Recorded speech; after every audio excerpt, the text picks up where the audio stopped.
সৎ, নির্ভীক এবং ধার্মিক প্রার্থী, এই ধরনের প্রার্থী আমি চাই। দুর্নীতি নিয়ে গঠন আওয়ামী লীগ, বিএনপি, ময়লার এপিটার ওপিট, এদের দ্বারা ভালো কিছু আশা করা যায় না।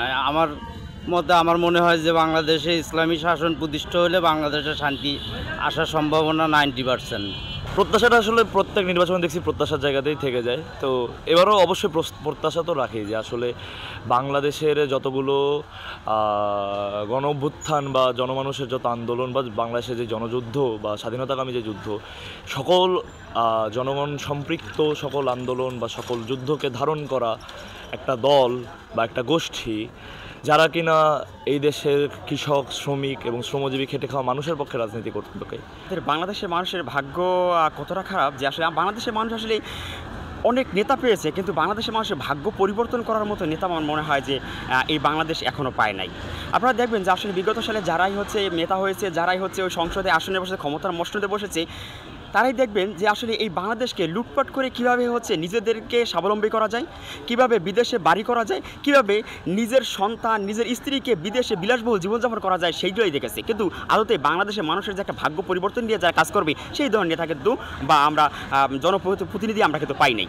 তো সামনের জাতীয় নির্বাচনে আমরা এমন জনপ্রতিনিধি আশা করব যারা বাংলাদেশের মানুষের ভাগ্য পরিবর্তনে কাজ করবে, যারা বাংলাদেশের মানুষের খেটে খাওয়া মানুষের অধিকারগুলো হচ্ছে পূরণ করবে, যারা হচ্ছে এই প্রান্তিক মানুষের হচ্ছে আপনার দুঃখ দুর্দশা লাঘবে কাজ করবে, এবং হচ্ছে সর্বোপরি বাংলাদেশের যে একটা সুন্দর এবং নিরাপদ বাংলাদেশ হিসেবে গড়ে তুলবে, এমন নেতৃত্ব আমরা হচ্ছে প্রত্যাশা করি আর কি। এতটুকু তো এই দেশের প্রত্যেকটা জনগণই বুঝতে পারছে যে আসলে নির্বাচন ব্যতীত এই সরকারের পক্ষে আর আসলে কিছু করা সম্ভব না। নির্বাচনটাই একমাত্র পদ্ধতি যেখানে তারা জনগণ যাকে নির্বাচিত করবে তার হাতে ক্ষমতাটা দিতে পারবে, এবং যার হাতে ক্ষমতাটা দিবে তাদেরকে ওই দেশের জনগণ, এই অভ্যুত্থানকারী জনগণ কিন্তু সহজেই পার পেয়ে যেতে দেবে না। যে রেজিস্ট্যান্স ফোর্সটা ক্রিয়েট হয়েছে, তারা কিন্তু মাঠে থেকে সেই রেজিস্ট্যান্সটা দেখাতেই থাকবে।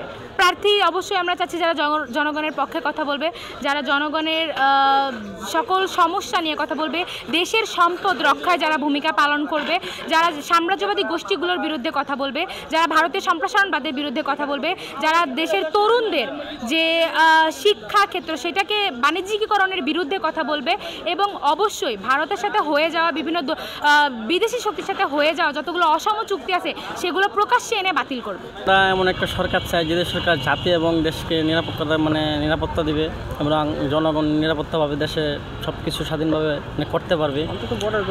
হ্যাঁ, ওটাই আর কি, যে মানে এমন একটা সরকার আসুক যে সরকারের আমলে মানে আমাদের বাকস্বাধীনতা থাকে, যে নিজের মতামত বা প্রকাশ করতে পারি, আমাদের নিজের দাবিগুলো জানাতে পারি। মানে এটাই ভাই মানে প্রত্যাশা যে আমাদের, যে সরকার এটা জনগণ এবং জাতির জন্য যাতে ভালো কাজ করে।